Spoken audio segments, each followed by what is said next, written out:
मेरा नाम अजय ढोके है। मैं एक डॉक्यूमेंट्री फ़ोटोग्राफ़र हूँ।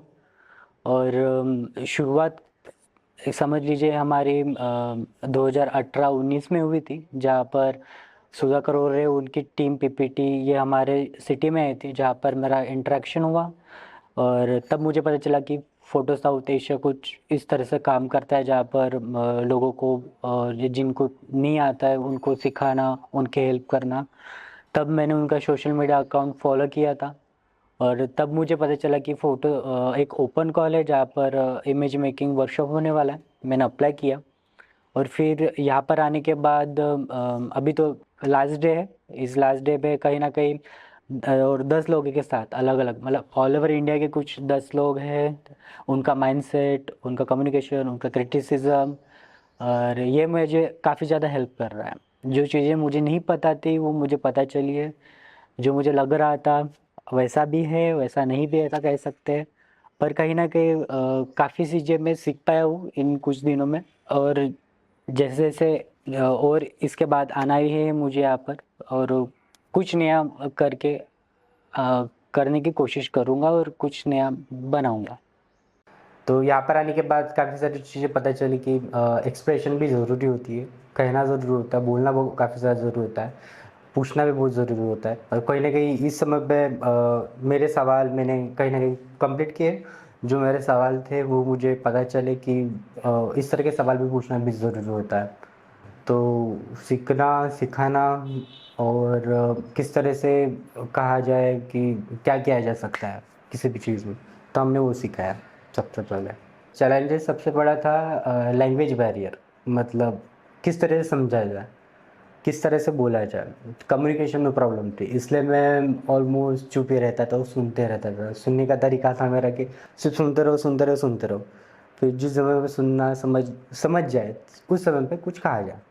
तो उस तरह से मैंने चैलेंजेस और एक्सपेक्टेशन को थोड़ा, दोनों को अच्छी तरीके से मिक्स अप कर लिया और कुछ सीखा है। हुँ। तो कहीं न कहीं 5-6 महीने पहले वाला काम और अभी वाला काम ऑलमोस्ट दोनों में 19-20 का तो नहीं, पर 220 का फ़र्क है। और इस तरीके से कहीं न कहीं दिख रहा है कि वर्कशॉप की एक ज़रूरत होती है और करना भी चाहिए। और उस करने के बाद समझ लीजिए कि आपका काम ऑलमोस्ट एक वी पर्सपेक्टिव समझ लीजिए, छोटी-छोटी बातें हो जाती है, वो भी हमने सीखी है कि क्या ज़रूरी होता है, क्या ज़रूरी नहीं होता है, क्या चाहिए, क्या नहीं चाहिए। मतलब मार्केट क्या होता है, ये मुझे ये वर्कशॉप के बाद पता चला है। मार्केट में क्या चाहिए वो भी मुझे पता चला है। तो अभी मार्केट को क्या चाहिए वो भी मैं दे सकता हूँ, मार्केट को क्या नहीं चाहिए वो भी बना सकता है। इसके पहले मैंने फ़ोटो बुक कभी देखी नहीं थी कि फ़ोटो बुक होती है या फ़ोटो बुक का मार्केट क्या होता है। तो वर्कशॉप में हमने उसको बनाने सीखा। काफ़ी सारे अच्छे-अच्छे फ़ोटोग्राफ़र्स किस तरीके से काम करते हैं, उनका काम देखा, उनके फ़ोटो बुक्स देखे, उनका मटेरियल, उनका आर्ट देखा। फिर हमने भी एक मेरे यहाँ खुद की एक बुक रेडी की, जहाँ पर घर पे बैठ के हमने वो रेडी किया कि किस तरह से हाथों से बुक बनाई जा सकती हो, आप सेल्फ पब्लिशर भी बन सकते हो, पब्लिशिंग के लिए दे सकते हो, स्कॉलरशिप्स होती है, ग्रांट्स होता है। ये सब चीज़ें मुझे यहाँ पर आने के बाद पता चली कि अलग-अलग वे से सिर्फ़ आपको जाना कहाँ है, आपको पता होना चाहिए। और हमने जो एडिटिंग की थी फ़ोटोज़ बुक की, तो उसमें हमने जो नवीन प्रिंटर में विज़िट की थी, वहाँ पर भी हमने काफ़ी कुछ सीखा है कि लार्ज लेवल पे मार्केट क्या होता है, इन ग्राउंड क्या होता है, आप घर पे कैसे काम कर सकते हो।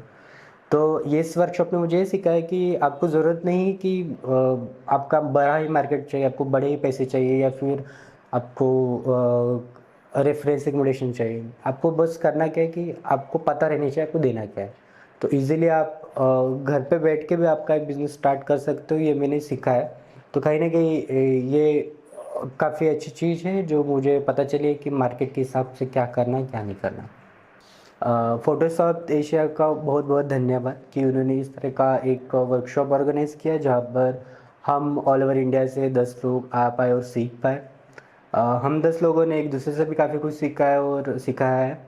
और समझ लीजिए कि त तन्वीन सेसिल से भी हमारे काफ़ी सारे सवाल थे, उन्होंने काफ़ी सारे अच्छे से हमें बताया कि क्या है, क्या नहीं है।